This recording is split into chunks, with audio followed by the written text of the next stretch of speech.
हसन इकबाल साहब, फवाद चौधरी साहब कह रहे हैं कि जो इमरान खान ने कल बात की है उस पर इसी हफ्ते मुशावरत होगी, इसी हफ्ते ऐलान भी हो जाएगा कि हम असेंबलियां तहलील कर रहे हैं। क्या करेगी वफाकी हुकूमत? क्या उससे पहले कोई बातचीत के लिए दरवाजे खुलेंगे कि अर्ली इलेक्शन हो सकते हैं? क्योंकि तहरीक इंसाफ की डिमांड है कि आप ये कह दें कि अर्ली इलेक्शन के लिए तैयार है, फिर बैठ के फ्रेमवर्क तैयार कर लेंगे। देखिए शहजाद साहब, जहाँ तक इलेक्शंस का सवाल है तो वो तहरीक इंसाफ भी जानती है कि अर्ली इलेक्शन मुल्क के अंदर मुमकिन इसलिए नहीं है कि सिंध और बलूचिस्तान में हालिया सैलाबों की वजह से जो तबाही हुई है वहाँ कम अज़ कम अगले 6 से 8 महीने तामीर नौ का और बहाली का काम है जो किया जाएगा। और वहाँ पे मुमकिन नहीं है कि आप इस तबाही के ऊपर एक इलेक्शन में उन्हें झोंक दें। ये कोई मियाँ वाली के ज़िला काउंसिल का इलेक्शन नहीं कि एक डिस्ट्रिक्ट में है, ये पूरे मुल्क के अंदर है। फिर मार्च अप्रैल तक जो हमारी नई मरदमशुमारी है उसके नताइज आ जाएंगे। सिंध हुकूमत का और सिंध सूबे का एक दो टोक मौक़िफ़ है कि जो अगला इलेक्शन है वो नई मरदमशुमारी के अंदर हल्का बंदी के नतीजे में होना चाहिए। तो अगर मार्च अप्रैल में नताइज आते हैं, 4-5 माह इलेक्शन कमीशन को दरकार हैं नई हल्का बंदी करने के लिए, तो ये अगस्त तक हम पहुँच जाते हैं। ये कुदरती, फितरी और इंतज़ामी तौर पे एक टाइम टेबल है जिसमें शायद रद्द-ओ-बदल हो नहीं सकता। जहाँ तक कल तक इमरान खान साहब के पूरी तहरीक का हाल है, मुझे वो लतीफ़ा याद आ गया कि एक चौधरी के बेटे को सज़ाए मौत हो गई, तो वो उसके लिए अपील करने जब कचहरी गया तो उसको दरवाजे पे अपना एक लंगोटिया यार मिला जो एक वहाँ पर फट्टे के ऊपर वकालत करता था। बात है, उसने कहा कि मैंने तुम्हारे भतीजे को सज़ाए मौत हो गई है, सज़ा ख़त्म करानी है। तो उसने कहा मैं कर देता हूँ। उसने कहा नहीं, ये तुम्हारे बस की बात नहीं है, मैं कोई बड़ा वकील करूँगा। उसने लाखों रुपए के साथ एक बड़ा वकील किया, लेकिन वो अपील खारिज हो गई। और फिर जब वो चौधरी मुंह लटका के बाहर निकल रहा था तो उसके लंगोटिए यार ने पूछा कि भाई क्या बना, तुमने 10 लाख रुपए फीस दी थी तो भतीजा छुटा?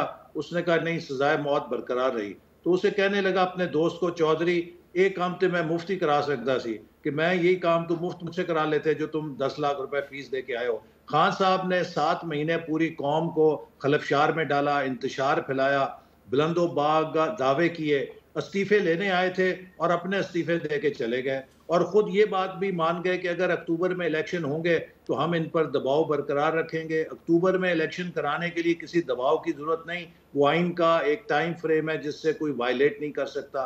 तो इसलिए मैं समझता हूँ कि इस वक्त अगर ये समझते हैं कि 500 कुछ हलकों की बात कर रहे हैं कि हम मुस्ताफ़ी हो जाएंगे, तो अब इनको किसने रोका है? 24 घंटों में इस्तीफा दे दें। आपको एक हफ्ते की मुशावरत की जरूरत तो नहीं है। अगर इलेक्शन कराने का ये आसान तरीका है तो आप 24 घंटों में इस्तीफे दे दें। तो लेकिन आप देखेंगे, अगर ये इस्तीफे दे देते हैं तो फिर क्या आप लोग भी कौमी असेंबली तहलील कर देंगे? क्या मामला फिर जनरल इलेक्शन की तरफ चले जाएंगे?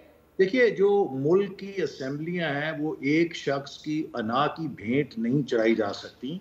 ये जो गवर्नर्स हैं उनका फर्ज होगा कि वो इस बात का जायजा लें कि ये जो उन्हें एडवाइस मिली है, क्या इसकी पोस्ट के ऊपर असेंबली अराकीन की अक्सरियत इसकी तायद करती है या नहीं करती। और अगर गवर्नर इस बात पे मुतमईन हो कि ये किसी बदनीयती के ऊपर मबनी नहीं है और जो ऐवान की अक्सरियत है वो चीफ मिनिस्टर की इस एडवाइस की तायद करती है, फिर वो उस पर अमल दरामद नहीं, करने लेकिन का लेकिन पाबंद है। ये आइन और कानून तो ये नहीं कहता। वो तो चीफ मिनिस्टर को ये इख्तियार देता है और गवर्नर पाबंद है कि 48 घंटे में फैसला करे। अगर चीफ मिनिस्टर फैसला कर लेते हैं कि हमने असेंबली तहलील करनी है, 48 घंटे में अगर गवर्नर नहीं फैसला करते तो फिर ऑटोमेटिकली असेंबली तहलील हो जाएगी।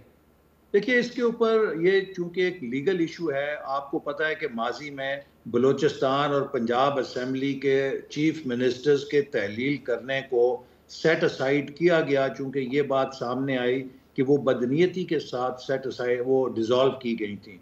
तो इसलिए इस बात को कानून इसका जो है वो अदलिया ने तय किया हुआ है कि वो कौन सी शराइत हैं कि जिनके ऊपर चीफ मिनिस्टर अगर डिसोल्यूशन की एडवाइस करता है तो वो कानून के मुताबिक होंगी। तो इसलिए ये अगर खान साहब समझते हैं कि ये असेंबलियां उनकी जेब के अंदर हैं, वो अपनी अना की खातिर जब चाहें इन असेंबलियों को डिसॉल्व कर दें, तो ऐसा नहीं है। हाँ, चीफ मिनिस्टर की जो पावर है टू डिसॉल्व असेंबली, लेकिन उसके ऐसे लिए साहब भी पहले एक पहले लॉ तो मौजूद है। आप